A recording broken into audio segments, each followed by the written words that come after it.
Dzień dobry Państwu. Miło mi Państwa widzieć. Postaram się przeprowadzić prezentację sprawnie i ciekawie.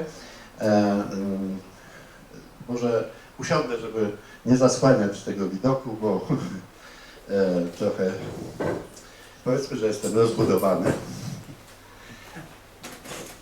Jak zapowiadałem, przygotowałem prezentację dla modelarzy przede wszystkim, więc nie wiem, mam nadzieję, że zainteresuje to wszystkich. Tu są książki, które napisałem na temat błyskawicy albo wokół błyskawicy.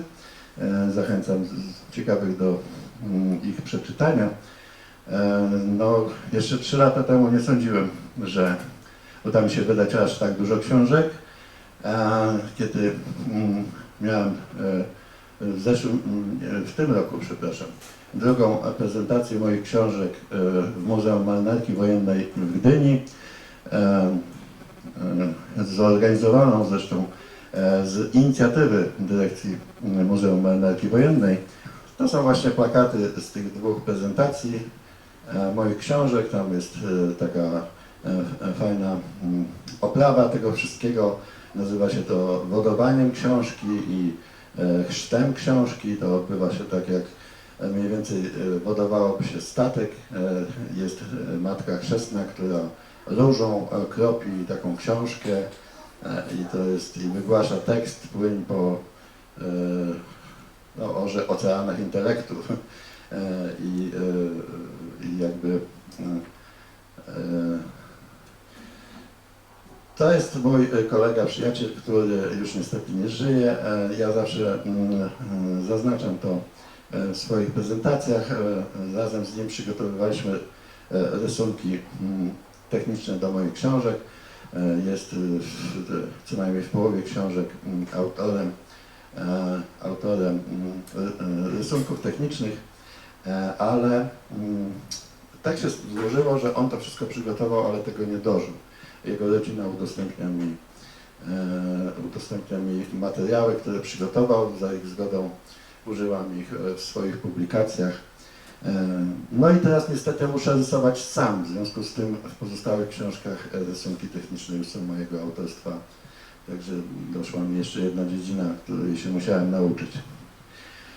I czy teraz warto się zajmować historią? W dzisiejszych czasach czasami niektórzy ludzie wychodzą z założenia, że już wszystko zostało napisane, powiedziane, nic się nowego nie da znaleźć i po co? No więc ja odpowiem, że jest po co,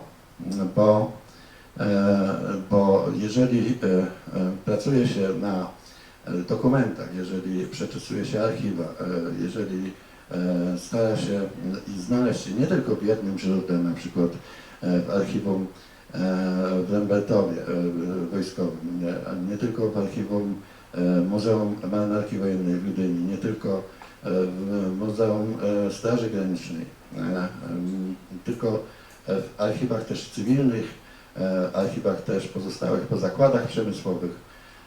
Będę o tym jeszcze mówił. Można znaleźć rzeczy, które do tej pory uznawano za nieistniejące, za zagubione i można zmienić poglądy na niektóre rzeczy. Więc zachęcam szczególnie młodego człowieka, że jest tutaj jeszcze dużo do zrobienia w tej dziedzinie. Zebrałem głównie garść informacji dla modelarzy. Miałem nadzieję, że oni właśnie tutaj przybędą przede wszystkim, więc przepraszam bardzo. I teraz tak, na początek chciałem powiedzieć o zamieszaniu, które wyniknęło z tego, że niektórzy autorzy przepisują od siebie nawzajem, to znaczy jeden wyda książkę, drugi zbierze tych kilka książek innych autorów, napisze swoją na tej podstawie i później utrwalane są pewne błędy. Jakby od dawna już mnie denerwowało, że jedni autorzy powielają wersję, że na naszych jednostkach były działa 40 mm Boforsa o krótkich lufach. I one były, co najmniej na naszych okrętach, wyglądały śmiesznie. Ale ostatecznie zdenerwowałem się, gdy ukazała się właśnie ta książka, której okładkę widać. Terry Gander jest uważany za niejako guru wiedzy o artylerii w państwach zachodnich. I on niestety przeczytał chyba jakąś książkę jednego z naszych autorów i napisał, że były to działa L-40 o lufie L-43, czyli bardzo krótkie. W związku z tym zaczęła się moja krucjata po tej informacji. Przez parę miesięcy musiałem walczyć i udowadniać, że tak nie jest. I na przykład Tony D. Julian uznał moje argumenty i na takim portalu internetowym na Webs wyjaśnił tę całą sprawę, jakby błąd ten logiczny, a to jest druga taka ważna na Zachodzie, takie ważne na Zachodzie źródło informacji. Jego portal jest uznawany za właśnie zawierający wiedzę bardzo prawidłową, czyli prawdziwe źródła. I tutaj jest zdjęcie dla porównania. Gdyby tak naprawdę po lewej stronie widzą Państwo zdjęcie z Muzeum Marynarki Wojennej. Jest to odrestaurowane działo z okrętu podwodnego Sęp. Takie same działo było na okręcie podwodnym Orzeł, który zaginął podczas wojny. I już na pierwszy rzut oka widać, i to z daleka, że działo to ma smukłe, długie lufy. I dla porównania załączam zdjęcie na środku ekranu tego typu działa o krótkich lufach, które znajduje się w muzeum w Szwecji. No, wystarczy spojrzeć, że to nie jest to samo działo i różnica jest zasadnicza, bo jak krótka lufa i jeszcze strzela się z tego działa nabojem o słabszym ładunku miotającym, to i donośność, i skuteczność takiego działa musi być mniejsza. I to jest w ogóle inny typ działa, chociaż mechanika tego działa jest taka sama, ale to jest inny typ działa.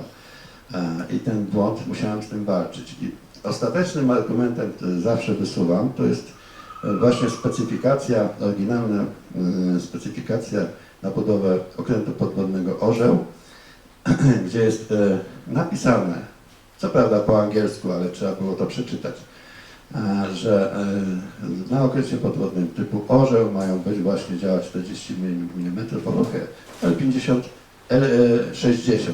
Jest problem z Wikipedią. Ja też jestem wikipedystą i próbowałem, znaczy naprawiłem parę haseł, tak, ale natomiast napotkałem wielki opór materii, próbując poprawić jeszcze więcej.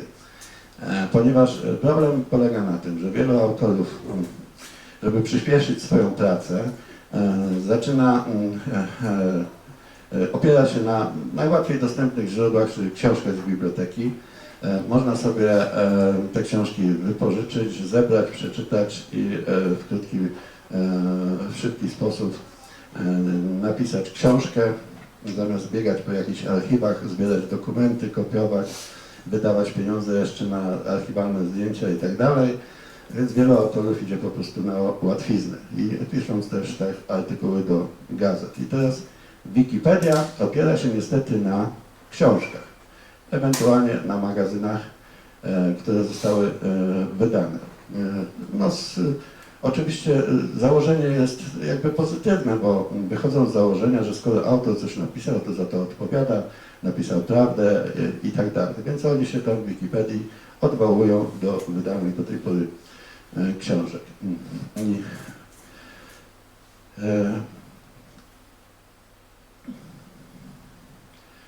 I odmówiono mi na przykład poprawienie błędnych haseł. Wikipedyści tam mają swoją część do dyskusji o każdym artykule, więc sobie tam zarzucają na przykład, źle poprawiłeś, dobrze poprawiłeś, nie wolno tego poprawiać, ustalają czasami wersję, jak to hasło ma wyglądać. I nie udało mi się namówić wikipedystów na to, że nam tego typu argumenty, że ja mam dokumenty archiwalne, wysyłałem mi te dokumenty archiwalne, zobaczcie, na tym dokumencie jest inaczej, a w Wikipedii jest inaczej, więc poprawcie, bo dokument archiwalny jest ważniejszy od książki. No i niestety Wikipedia na to jest na razie głucha. I wychodzi na to, że jeżeli 3 autorów napisze nieprawidłowo, a 1 prawidłowo, no to niestety w Wikipedii wybrana zostanie wersja ta nieprawidłowa. No dlatego jeszcze Wikipedia, jak najbardziej Wikipedię szanuje jako szybkie źródło do sprawdzenia czegoś. Natomiast no, jeszcze jest za dużo błędów w niej. I dlatego między innymi ja cały czas staram się o to walczyć. I jeżeli chodzi o to działo właśnie z ORP Sęp, tam w naszym, niestety, w Muzeum naszej Marynarki Wojennej był błędny opis, tam stoi taka czarna, duża tablica, pewnie kosztowała dużo pieniędzy i na niej był opis właśnie, że to jest działo z lufą R43, czyli z tą krótką. Na szczęście Muzeum Marynarki Wojennej uznało moje argumenty, wysypało kolejne pieniądze, żeby zrobić nową tablicę z opisem przy tym dziale. Jest tutaj też dowód na to, że zmienili też opis na swojej stronie internetowej. Na szczęście dyrekcja się na mnie nie obraziła, chociaż mieli przeze mnie kłopoty. Zorganizowali mi później te 2 promocje moich książek i podawanie, o którym już mówiłem, także no, utrzymujemy bardzo dobre stosunki i nawet ostatnio wicedyrektor, zapowiadając tę prezentację moich książek, mówił, że mają wobec mnie dług wdzięczności. Nie wiem, na czym on polegał, ale w każdym razie bardzo dziękuję. To, z czego się bardzo ucieszyłem, to jest to, że jedno z dział ORP Błyskawica, właśnie podwójne stanowiska dział Boforsa, został ostatnio wyremontowany w Muzeum w Warszawie. Zajmowali się tym ludzie z fundacji i tutaj ono niestety ma dość dużo elementów, brakuje dość dużo elementów na tej podstawie działa. Natomiast wygląda już naprawdę dobrze, wszystkie mechanizmy działają, bo było strasznie zardzewiałe. Przyznam Państwu, że oni po prostu nie mogli tego działa rozebrać. Oni, Maciek, pomóż nam, Maciek, jaka jest konstrukcja tego działa. Na szczęście to się udało, ono jest teraz sprawne mechanicznie, można je podnosić do góry, można nim obracać i można jeszcze jedną rzecz, o której bardzo wiele osób nie wie, to jest podstawa tego działa podczas remontu.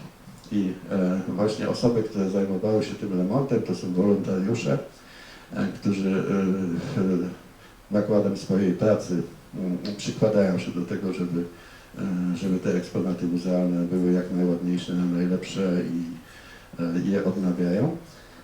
I właśnie to jest podstawa tego działa i to, że jeden jest wyżej, a drugi niżej, jak na huśtawce, wynika z tego, że w podstawie tego działa był stabilizator. Ten człowiek, który siedzi na dole, przed podstawą tego działa, obracał mechanizmami stabilizacji działa. Ponieważ okręt się bujał, to żeby prowadzić lepszy ogień, celniejszy ogień, nie było jeszcze na tym dziale tych urządzeń takich nowoczesnych, jak współcześnie, że to żyroskop stabilizuje, albo jeszcze jakieś tam jakimiś innymi sposobami. I proszę spojrzeć na drugie zdjęcie. To jest właśnie w drugiej pozycji. Ja tutaj w tej chwili przerwę na chwilę prezentację.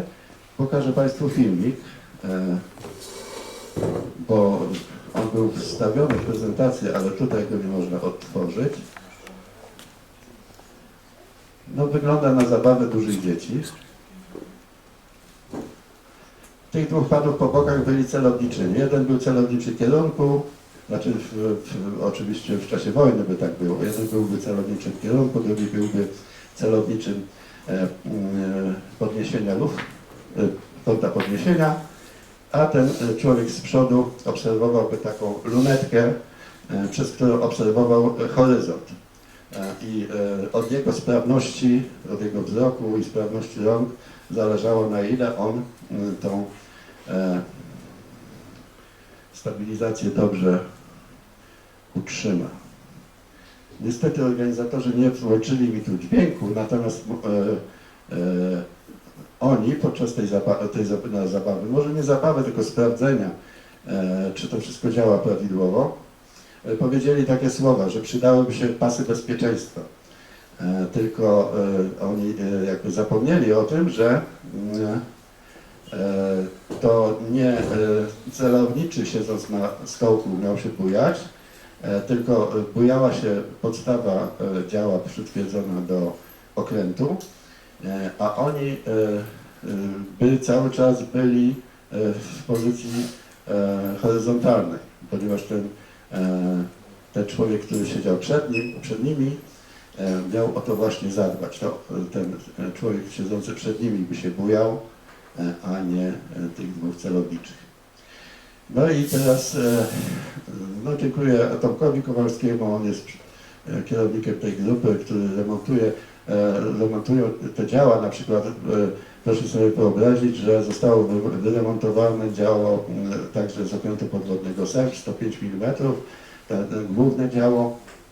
Takie samo było na okręcie podwodnym Orzeł i to działo także jest w pełni sprawne. Tam to działo jest praktycznie kompletne i uruchomili także zamek działa, to w tej chwili można by było z niego nawet strzelać, jest zrobione naprawdę wspaniale. A tu dla upamiętnienia kiedyś zrobiłem takie zdjęcie tego działa, jak jeszcze stało pod gołym niebem na dziedzińcu Muzeum Marynarki Wojennej, znaczy Muzeum Wojska Polskiego w Warszawie.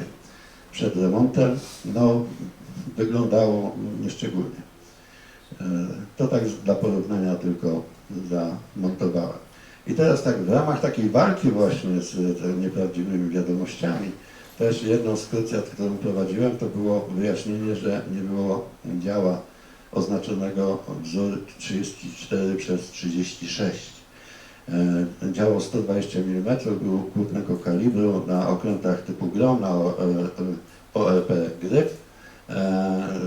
Cały czas jest podawana taka błędna informacja, nie wiem skąd ona się wzięła, ani w dokumentach, ani na zamku działa, jak widać.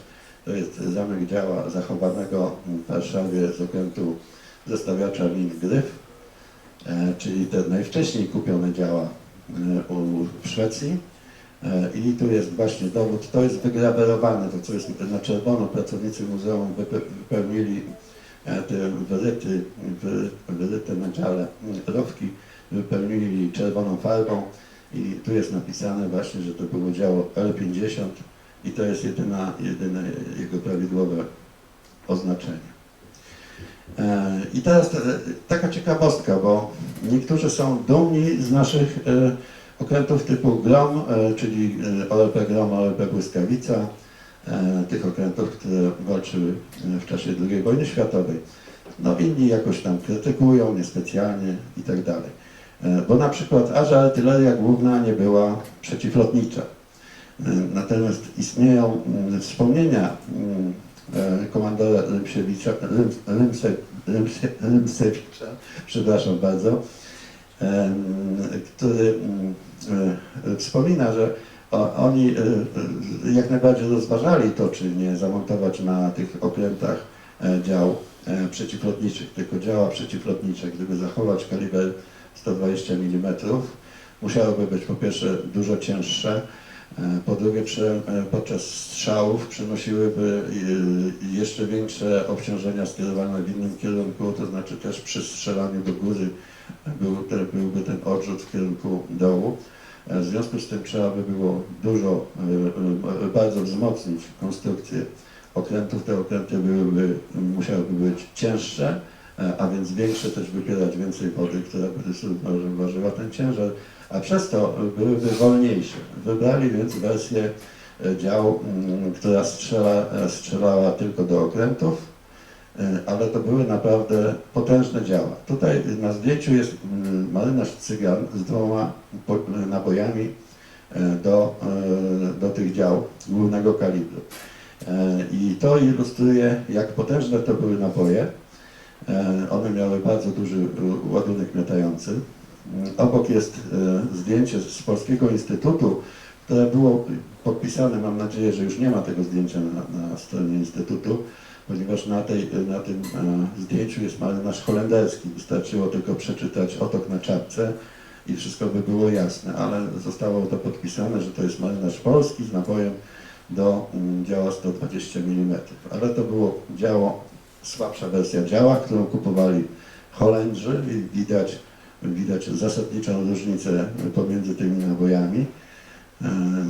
I dla porównania na przykład polskie działo z ORP Błyskawica czy ORP Grom, strzelając pod kątem 130, znaczy strzelając pod kątem tylko 30 stopni, przepraszam, miało tą samą donośność co działa z niszczycieli brytyjskich, które musiały podnieść w tym celu lufę działa do 40 stopni.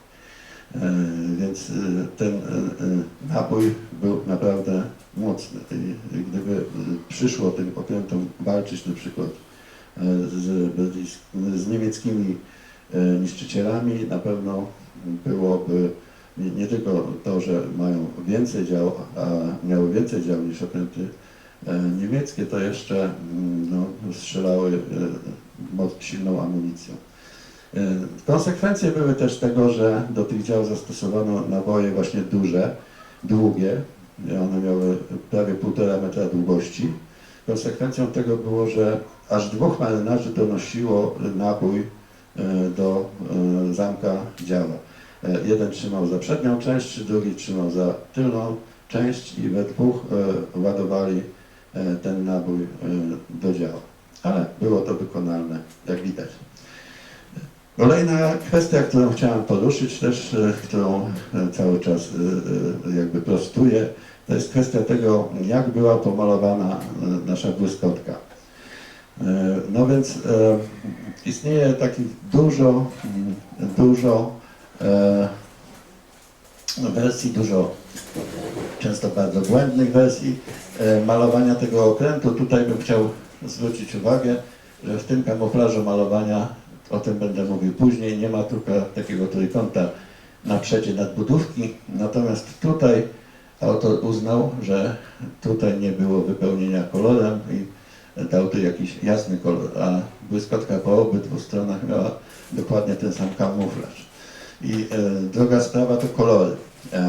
Dość długo błyskawica była pomalowana tak jak na dolnym zdjęciu. Kto zwiedzał, to często właśnie w ten sposób ją pamięta. I okazało się po badaniach, że to były kolory źle dobrane. No, żeby do czegoś dojść, niestety trzeba prowadzić żmudne badania. Czasami wpada jakaś taka właśnie okazja, taka złota żyła, z której trzeba skorzystać. Tu w tym wypadku korzystałem z kroniki filmowej. Kolorowy film z tamtych czasów jest czymś absolutnie unikatowym, a tym bardziej film kolorowy, który zachował swoje odcienie. W większości nie ma tutaj zakłamań, jeżeli chodzi o odcienie. Wiemy, jakie są, na przykład, jakie były ubrania marynarzy, wiemy, jakie były malowanie kół ratunkowych i tak dalej, i tak dalej. W takich analizach można stwierdzić, że znaczy tutaj jeszcze, bo to jest strona, którą skopiowałem z prezentacji, którą robiłem w Muzeum Marynarki Wojennej, udowadniając właśnie, że te kolory trzeba zmienić, że do tej pory były używane nieprawidłowe kolory do kamuflażu, jeżeli był odtwarzany kamuflaż z okresu 1941-42 stosowanego na błyskawicy. Ja to zrobiłem całą taką prezentację na ten temat i byli tam oficerowie z marynarki wojennej i tak dalej. Zaakceptowali to wszystko i tutaj jest taki koronny argument, ponieważ mówiono mi, że na pewno pod kominem błyskawica nie była pomalowana na kolor zielony. I tutaj ta dalsza część tej prezentacji, zaznaczenie, że koło ratunkowe ma prawidłowe kolory i zwrócenie uwagi na szalupę. Tył szalupy jest na pewno zielony. I jest taka zasada, że jeżeli na plamie kamuflażu okrętu znajduje się jakiś element jego wyposażenia, to ten element jest pomalowany na ten sam kolor, żeby nie psuć tego kamuflażu, prawda? Że tu mamy trójkąt na przykład w kolorze maskującym, a tu na przykład biała szalupa, więc tak nie może być. Dlatego ta szalupa jest zielona i to jest dowód na to, że pod kominem ona była też tak pomalowana. I to jest rekonstrukcja właśnie prawidłowego malowania błyskawicy. Ja tu zwrócę uwagę, że do tej pory tam w tym malowaniu, w którym kiedyś tam nasza błyskawica jako okręt muzeum była wystawiona, nie było zmiany koloru masek dział. One były naprawdę w takim kolorze jasno-niebieskim. Nie było właśnie tej maski Zorro na sterowce i oczywiście kolory były wówczas inne. Ja już przy tym remoncie błyskawicy proponowałem, żeby właśnie użyć tego kamuflażu i tych kolorów, ponieważ to jest kamuflaż okrętów, w którym on walczył w tej słynnej bitwie o Chaos w Anglii, o miejsce swojego